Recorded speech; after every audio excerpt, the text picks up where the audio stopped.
As always, we are starting from anatomy and physiology and pathophysiology, okay, and landmarks. Pay attention here. Look, we have physical examination. We have examination, inspection for oral cavity, abdomen, and so on.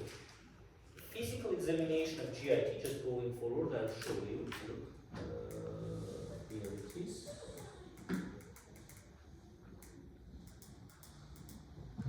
We have general examination and abdominal examination. It's not the same.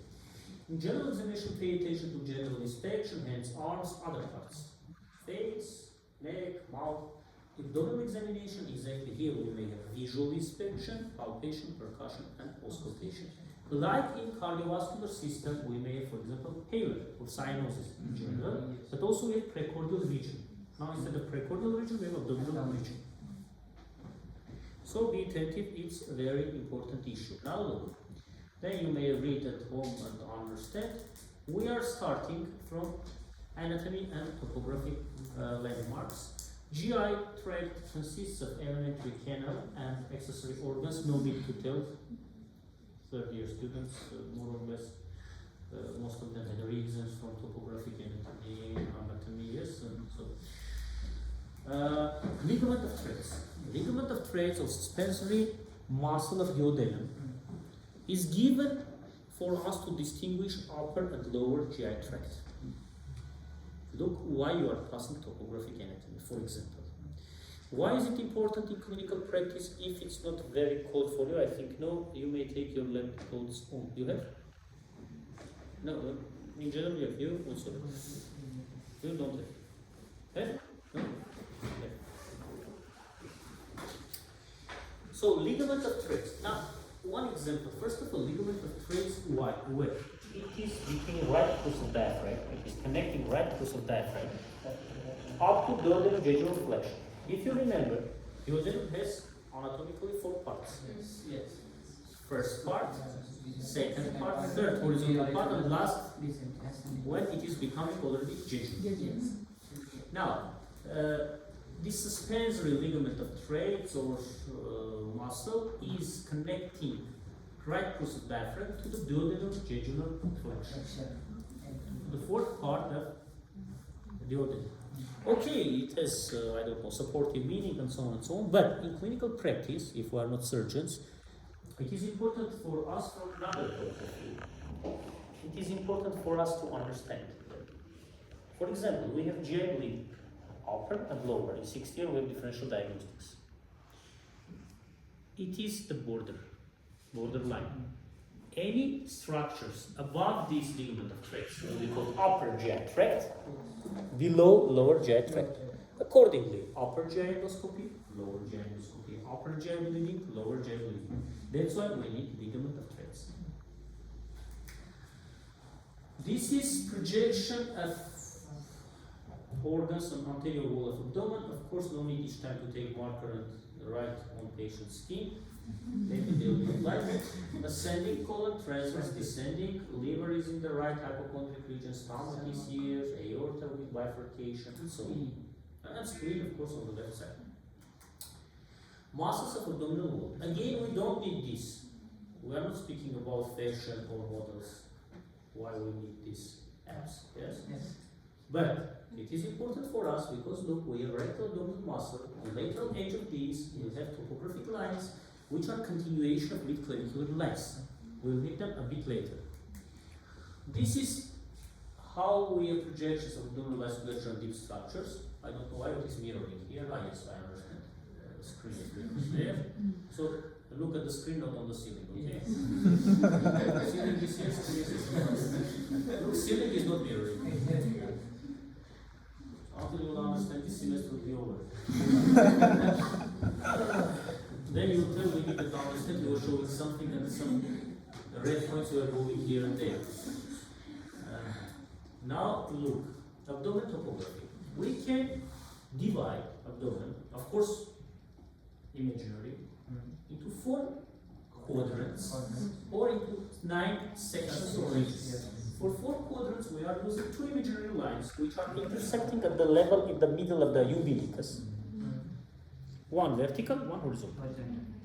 And we have right and left, upper and lower quadrants. These are larger articulations. Why do we need this? To understand, for example, pain is where? Localization of pain. Or where to perform operation. So it has great meaning. Also we have more, deeper, later, further division, where we are using 9 sections. How we are getting them? For getting these 9 sections, let's come back. Look what we are doing. We are using 2 horizontal lines, first of all. Bicoastal, yes, bispinal. No need to tell what is like L3 level and bicoastal. By this, we are dividing abdominal region into 3 floors: upper, middle, and lower. In other words, epigastrium, not epigastric region, be attentive. Epigastrium, meso, and hypogastrium. Okay. At least this is how it sounds in Latin. In English, I think this should be the same. Or mesogastric floor, hypogastric floor, and epigastric floor, not region. And we are using 2 vertical lines, institution perpendicular lines, which are passing like this, bilateral edge of rectus. And we have 9 regions. Yes. Names you see. Look, in the center is epigastric region, right and left hypochondric region. It is upper floor, middle floor. In the center is umbilicus, and right and left flanks or lumbar regions. Be attentive, lumbar regions.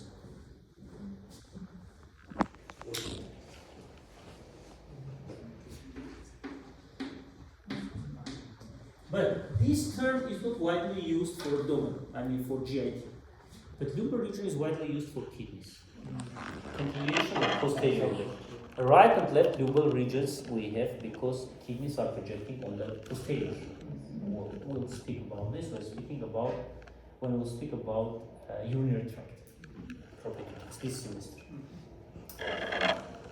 So right and left flanks or lumbar regions. And this middle area, look, very interesting area, hypogastric or suprapubic, because above the pubis. And look, for example, one example I'll tell you, it's not about GIT, it's about urinary tract. If urinary bladder is empty, it is below. When it is full, it is coming above, and we may percuss, we may palpate if we don't have urination. In case of excretory problems, excretion problems.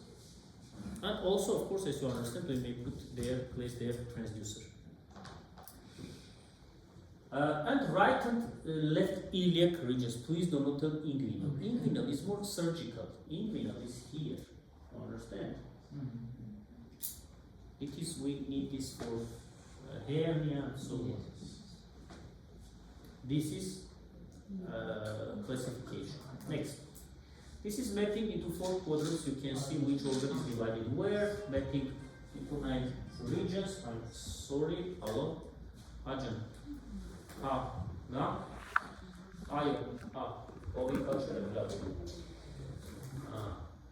And here is shown, for example, how organs, GI organs, are projected on these regions.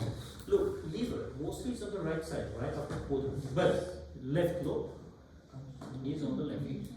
So we should be very attentive.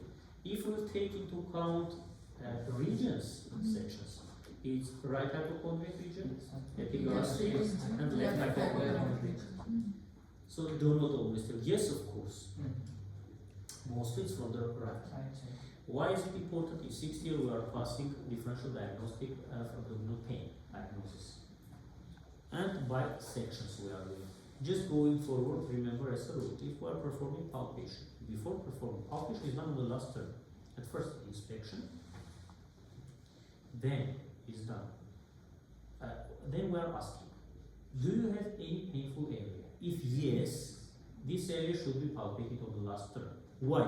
Because pain may refer. For example, patient is telling I have pain in right hypochondriac region. If you start from here, all other regions may become painful. And you will not understand it is direct pain or referred pain. So it is also important. Common symptoms, focused interview. Look, we are asking general questions, specific questions are listed here. It is not typical for GIT, we are asking questions regarding to GIT. Pain, behaviors, infants and children, pregnant females, and older adults. Pay attention, first of all, to these last 3 or 4 categories: infants, pregnancy, older adults. Think, because now I need to sign something and come back. We'll speak about this, why it is important, why it is separated. And also other considerations: age, gender, language, and culture. Let's speak about this language and culture level. Language. Why is it important? Look, we are not speaking about linguistics, we are speaking about medicine now. Here, in interview of history taking, we speak about language. Why? Think, it's much more simple than you are thinking. Language we need for what? For communication. For communication. That's why when you are going to work, as if you want to become a scientist in medicine, for example, English is enough. You may go to Japan, you may go to China, you may go everywhere. But if you want to become a doctor, you want to work anywhere, first of all, you are giving language exam. The only exception maybe is the US, because if you are giving USMLE, it automatically means you know English. For example, for Canada, you need to give also exam of French, because there are 2 languages. For Belgium, you need to give 2 languages, French and Belgian language, because depends which, by the way, it's the same language as in the Netherlands. In Holland, yes, it's the same language. It's called Flamand language, but Flamand is the same which is spoken in Belgium and in Netherlands. So regulatory organization is the same. So we need language for communication, especially nowadays. For example, in Germany, a lot of people, like 20 years ago, a lot of people went from post-Soviet republics to Germany, and there the language level was needed like B1. Nowadays they want C1. First of all, we don't have so much people. Not so much vacations. People are more than vacations, maybe opposite to as it was in 20 years ago. And also, they need to give German language. Why? Especially psychiatricians who are dealing with the people. Even, not only about German, in any language, even in Armenian, we have dialects. Not always we understand each other, or not always completely we understand. You may know the language. Look, for example, India has 26 official languages, and people from north may not understand people from the south. Fortunately, there is English, not Hindi, and so on. So language is very important communication issue. Otherwise, you cannot take proper analysis. Okay, proper history. Culture. Now, you are thinking about culture. And about these 3 categories. Why I'm coming, okay, in a few minutes. And during this period, you are giving quiz exam.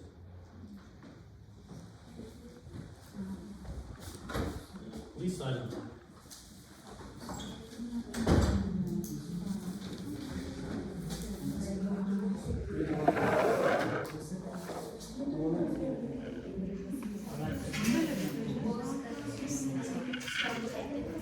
Infants and children, pregnant females, and older adults. Here is much more sense than only about GIT. In general, not only about GIT, but also in GIT. Infants and children. First of all, not always they can give you normal anamnesis. Because of speaking, depends, newborn and so on. So we are taking anamnesis from mother, for example. Also, children in pediatrics will pass. Children's organism is not the same adults, but in minimal size. No. For example, pediatric ENT differs from adult ENT. Cardiology and so everything. Pregnant females. Here I may tell you a few interesting issues. For example, first of all, we should remember that here we are speaking about the life of two creatures. If something happens, in this case, unfortunately, if mother is dying and the child is dying in pregnancy, in any country it's a legal issue. And each case is being investigated separately.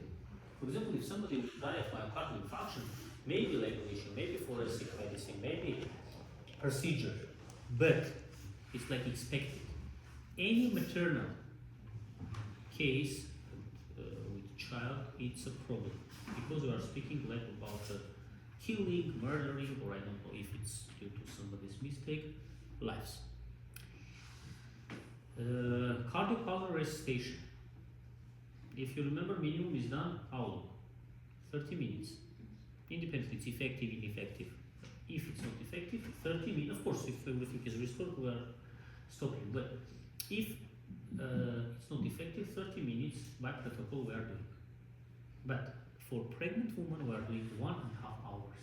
It's a protocol because we are thinking about two lives. It's a protocol. In pregnancy, if you do 30 minutes or 40 minutes, you may have serious medical issues. And believe me, sometimes it is helping because my friend told me in Germany, once they had a patient, not pregnant, maybe 70 years, who had cardiac arrest, and they did CPR, cardiopulmonary resuscitation, 3 or 4 hours. The whole team, from cleaning ladies, I don't know, nurses, because it's very difficult. If once you have done, I have done a lot of times, but after 10 minutes, you are exhausted. You cannot continue how strong you are independently, because the main idea is that you should compress 100 times per minute and above. Imagine 100 times how much ATP you are using. So in this case, it is done 1.5 hours. So this is another issue. Also, in pregnancy, a lot of medications are contraindicated because we have teratogenic effect, which means that children may be born with anomalies. The most common or classical issue which is being taught here in these circumstances, it is thalidomide tragedy. Thalidomide was a medication in 1960s, 1970s, which was given as an antiemetic against nausea and vomiting. Even it was considered to be too much safe for pregnant women. In pregnancy, as you know, we have nausea and vomiting. It's a common finding. And afterwards, in Germany and in Australia, was observed a large number of children who were born without extremities. It's called phocomelia. So children were born with anomalies. This effect is called teratogenic effect. So patient is born with anomaly, mostly without 1 or 2 extremities, or I don't know. As you understand, awful scene. Just 2 days ago, I knew about this because once I used to teach clinical pharmacology as well, and it's a classical case because after this clinical pharmacology started its rise as a discipline, because pharmacology we had fundamentally, it is clinical pharmacology. And clinical pharmacology, by the way, is taught by the doctors because it's not classical pharmacology, it's not a theoretical science, it's already how we use U plus in 16. And I read that, look, surprisingly in the US, where thalidomide was, they didn't see so many cases. And it turned out that there was a woman in FDA, Food and Drug Administration, expert, who didn't allow this. Because she was very attentive, she was reading all the publications about this and was not sure that it is a safe medication. She went forward, she was against this, she had a lot of problems, she had a tough conversation with the authorities because like only she was not approving. But she didn't give up. And afterwards, when it turned out that in other countries this outbreak of phocomelia was due to thalidomide, this teratogenic effect, she was awarded presidential medal. It was the time of Kennedy. Kennedy gave her a medal for bravery and for professionalism, high-level professionalism.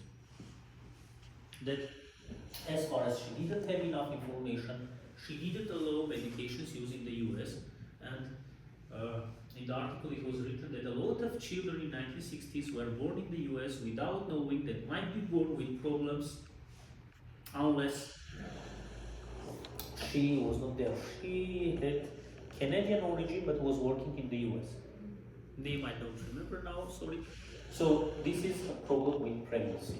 You should know what is indicated, what is contraindicated, which problems we may have. Older adults. In the elderly, it's opposite. It's called gerontology. Gerontology in this. Okay? So medicine in the elderly. Their metabolism is lower. Side effects are more expressed of any medications. You should take this into account.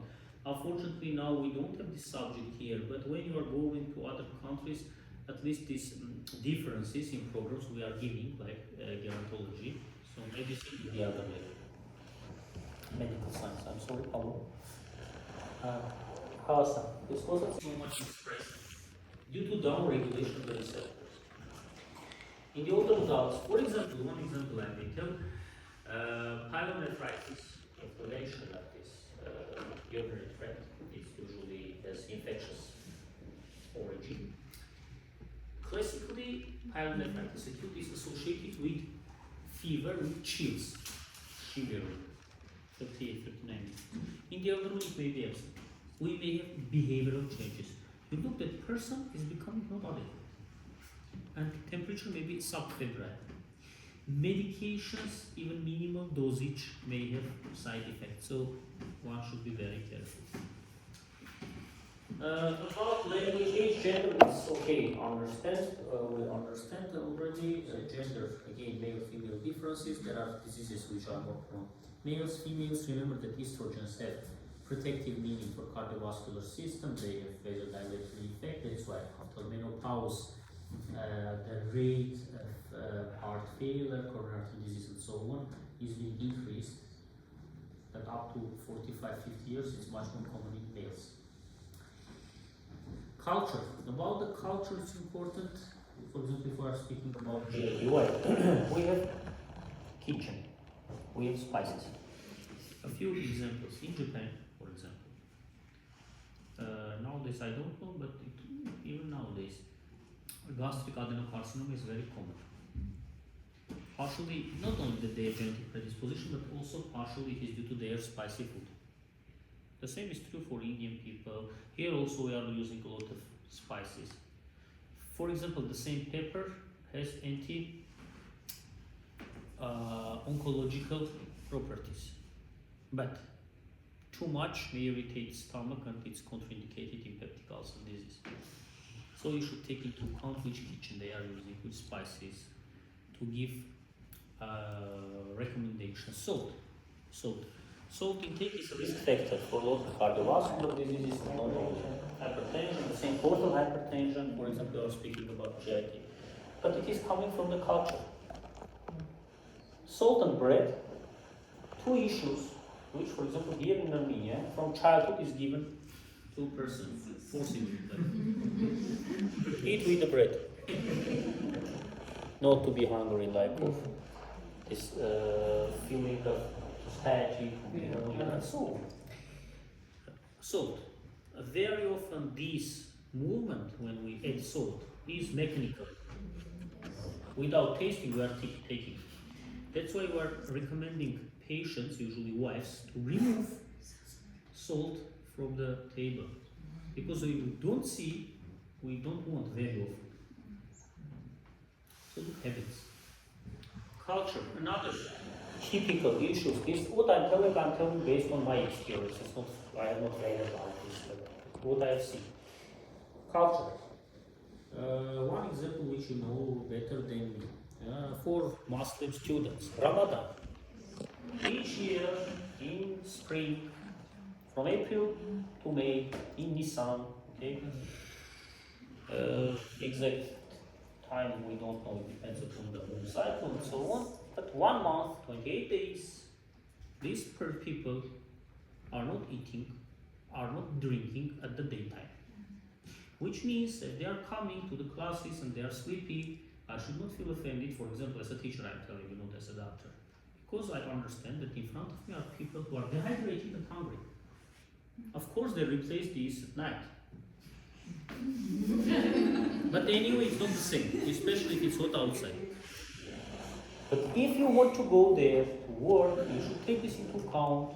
I'm not speaking about the issues that in a lot of countries, Islamic countries, male patients are going to male doctors, female patients are going to female doctors, cannot be a male gynecologist there, will not find a job. For example, in Saudi Arabia. I don't know about now, but in general. Culture. But, again, there are a lot of exceptions from these Ramadan rules. Children up to, I don't know, 7 or 8 years of age, females are more free than male children and so on, because they are doing this gradually, not the same. Like you cannot start from 5 years old, tell them not eat. Impossible. But prolonging this period until they are becoming adult and keep this 1 month. But also there will be pregnant women. Now should not eat, should be.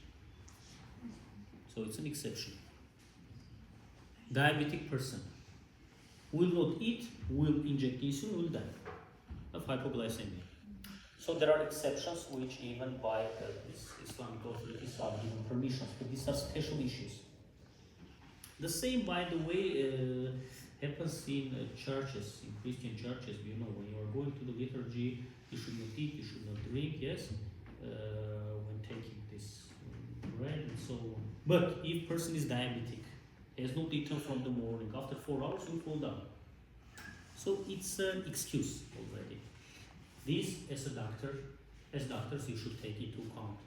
Not only about JIT, but in general. That's why I have written here. Complaints. You may read, for everything there is explanation. These are main issues due to which these are symptoms. Patient is going to gastroenterologist or is being referred to gastroenterologist. Anorexia, loss of appetite. Loss of appetite may have a lot of causes are listed here, but simply its energy expenditure exceeds calorie intake, so we have imbalance. For example, it may be in hyperthyroidism due to metabolic issues and so on. But we have another one case, it's called anorexia nervosa. It's a functional disorder, structural when your metabolic or any other changes. Very often, here we have victims. These are the young, very young females, from 13, 14, 15 up to 20, 25 years, who are victims of modern model industry. They want to have the same body sizes as most of the models, 90 or 60 or 90. Though there are a lot of modern publications which are indicating that it's not norm, but these are rather exceptions than norm, because it's not mandatory that all people should have 90 over 60 over 90 old females.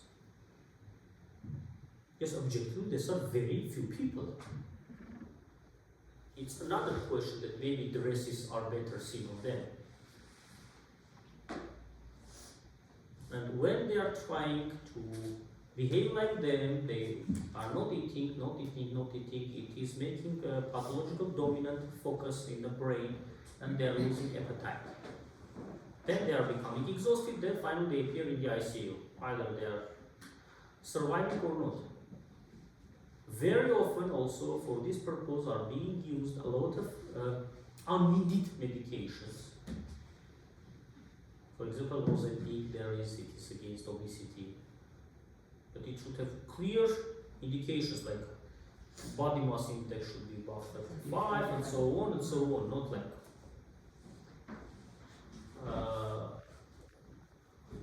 They are taking diuretics.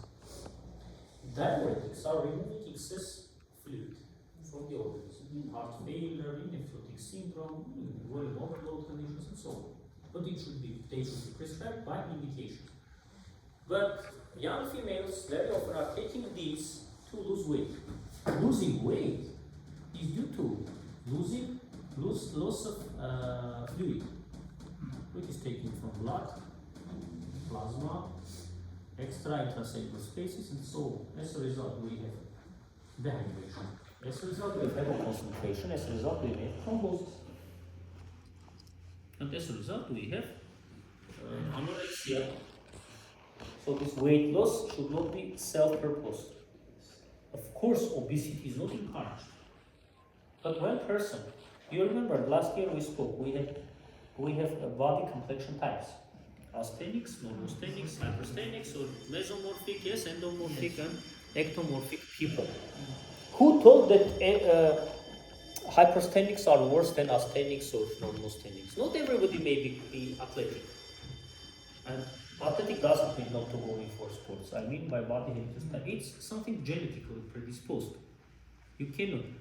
If person, for example, I don't know, at the height of 1.8 meters, like 180 centimeters, says 100 kilogram, 110 male, it's normal. Yes, a bit more.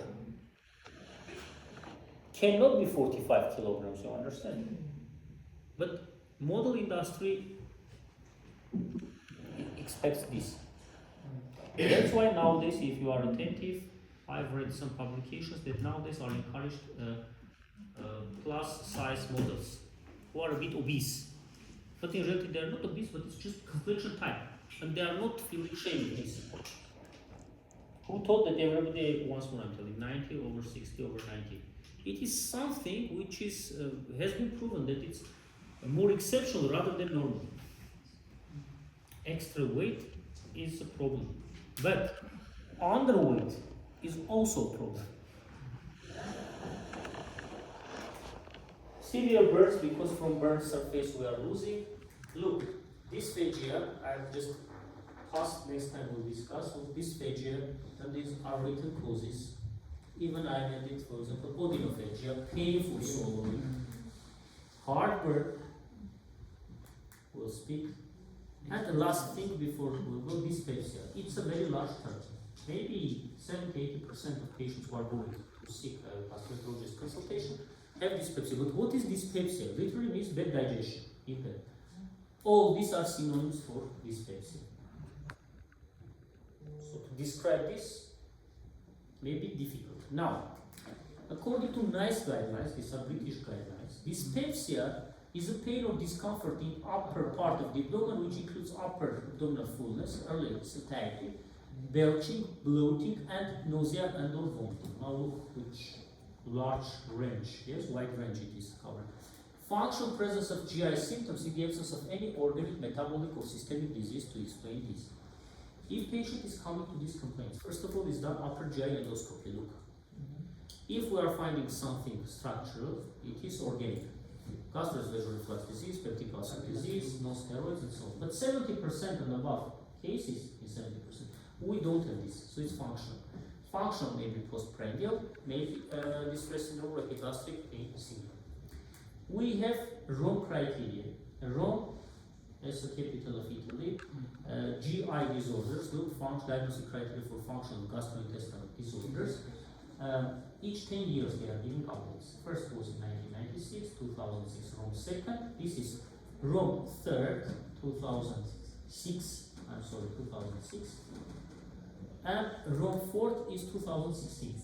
This year we expect Rome 5th. More than half, even 70% of the work of gastroenterologists nowadays are functional disorders. You cannot find any structural diseases. And here are given Rome criteria functional dyspepsia. Also here, let's not forget that we have something which is called irritable bowel syndrome. Simply, it is sequence of diarrheas and or constipations, but it has variants. We should speak about these dates and so on, and normal endoscopy and other relevant tests. this I have updated since last week this time. So please read this up to the end. Next week we'll try to finish. If you have any questions, you are welcome. If not, if I'm not mistaken, search. No, you don't have class. No. So why I'm in